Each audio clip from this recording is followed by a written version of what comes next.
One of the prettiest fables of the sea is that relating to the paper nautilus, the constructor and inhabitant of the delicate and beautiful shell which looks as if it were made of ivory, no thicker than a sheet of writing paper.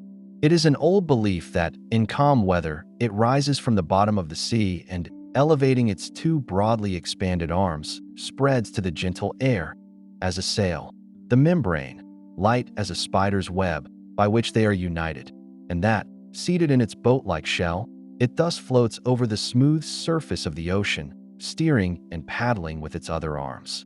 Should a storm arise or danger threaten, its masts and sail are lowered, its oars laid in, and the frail craft, filling with water, sinks gently beneath the waves. When and where this picturesque idea originated, I am unable to discover. It dates far back beyond the range of history, for Aristotle mentions it, and, unfortunately, sanctioned it.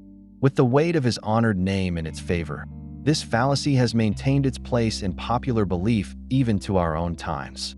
The mantle of the great father of natural history, who was generally so marvelously correct, fell on none of his successors. Pliny, Aelian, and the tribe of compilers who succeeded them were more concerned with making their histories sensational than with verifying their statements. Naturally, the paper nautilus has been the subject of many a poet's verse. Oppian wrote of it in his Halieuticks. Sailfish in secret, silent deeps reside, in shape and nature to the preak allied. Close in their concave shells their bodies wrap. Avoid the waves and every storm escape, but not to murksome depths alone confined, when pleasing calms have stilled the sighing wind. Curious to know what seas above contain, they leave the dark recesses of the main. Now, wanton, to the changing surface haste, view clearer skies and the pure welcome taste. But slow they, cautious, rise, and prudent fear the upper region of the watery sphere. Backward they mount, and as the stream o'erflows, their convex shells to pressing floods oppose.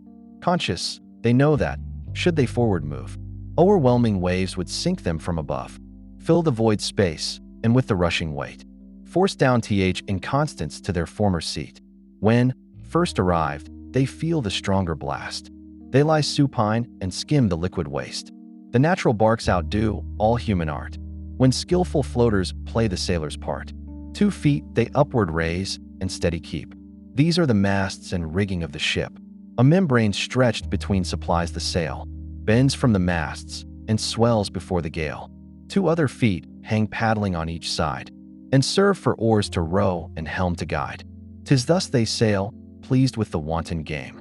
The fish, the sailor, and the ship the same. But when the swimmers dread some danger near, the sport of pleasure yields to stronger fear. No more they, wanton, drive before the blasts, but strike the sails and bring down all the masts. The rolling waves their sinking shells o'erflow, and dash them down again to sands below. Montgomery also exquisitely paraphrased the same idea in his Pelican Island. Light as a flake of foam upon the wind, heel upwards, from the deep emerged a shell, shaped like the moon ere half her orb is filled. Fraught with young life, it righted as it rose, and moved at will along the yielding water. The native pilot of this little bark put out a tier of oars on either side, spread to the wafting breeze a 2-fold sail, and mounted up and glided down the billows. In happy freedom, pleased to feel the air, and wander in the luxury of light. Byron mentions the Nautilus in his Mutiny of the Bounty. The tender Nautilus, who steers his prow, the sea-born sailor of his shell canoe. The ocean mab, the ferry of the sea, seems far less fragile, and alas, more free. He, when the lightning-winged tornadoes sweep, the surge is safe, his port is in the deep, and triumphs o'er the armadas of mankind, which shake the world, yet crumble in the wind. Even the names by which this animal is known to science, a field often thought hard and dry, are poetic. In Aristotle's day, it was called the Nautilus or Nauticus, the mariner. Though more than 2,000 years have passed since the great master wrote, the name still clings to it. As the pearly nautilus, a very different animal, also bears that name, Gualtieri saw the need to distinguish the paper nautilus from it. Linnaeus followed him and named the genus Argonauta, after the ship Argo in which Jason and his companions sailed to Colchis to carry off the golden fleece, suspended in the temple of Mars, and guarded by brazen-hoofed bulls, whose nostrils breathed fire and death, and by a watchful dragon that never slept. According to the Greek legend, the Argo was named after its builder Argus, the son of Danaus, and was the first ship ever built.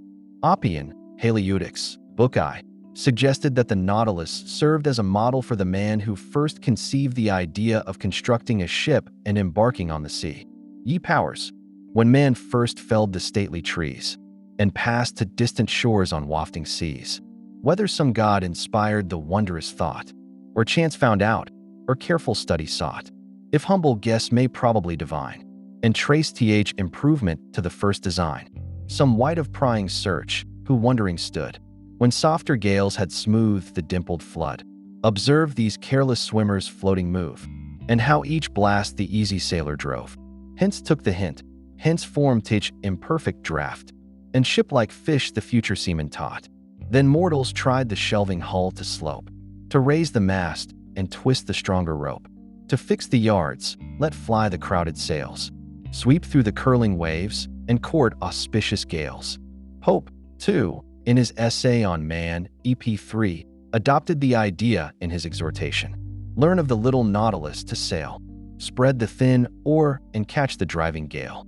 Poetry, like a wizard's spell, can make a nutshell seem a gilded barge, a shieling seem a palace large. But the equally enchanting wand of science is able, with a touch, to dispel the illusion and cause the object to appear in its true proportions. So with the fiction of the taper sailor. I have elsewhere described the affinities of the nautili and their place in nature. Therefore, it will only be necessary here to allude briefly to the great and essential difference that exists between the two kinds of nautilus popularly regarded as one and the same animal. The pearly nautilus, Nautilus pompilius, and the argonaut, which, due to its fragile shell of similar external form, is called the paper nautilus, both belong to the large primary group of animals known as the mollusca and to the class Cephalopoda, so called because their head is in the middle of what is the foot in other mollusks. In the Cephalopoda, the foot is split into 8 segments in some families and into 10 in others. These segments radiate from the central head like so many rays. These rays, being highly flexible, serve both as feet and as prehensile arms for capturing prey, and are rendered more effective by suckers which adhere firmly to any surface. The cephalopods with 10 such limbs are called decapoda. Those with 8 are called octopoda. All of these possess 2 plume-like gills, one on each side, and are thus classified as dibranchiata. The argonaut or paper nautilus belongs to the 8-armed section. Of the pearly nautilus and the 4-gilled order, I shall speak more later. For now, we will follow the history of the argonaut. Despite all that has been written about it, this creature was only correctly understood within the last 50 years. An 8-armed cuttlefish was recognized and named Ocitho, which, unlike the common octopus whose arms taper to a point, had its 2 dorsal limbs flattened into a broad, thin membrane. Although this animal was sometimes seen dead without any covering, it was generally found inside a thin, slightly elastic univalve shell of graceful form, resembling an elegantly shaped boat. It did not reach the bottom of this shell. It was not attached by any muscular ligament, nor was the shell molded to its body or made to fit it. Hence, even recent and eminent naturalists like Dumeril and de Blainville long doubted whether the octopod really secreted the shell or, like the hermit crab, borrowed it from another mollusk.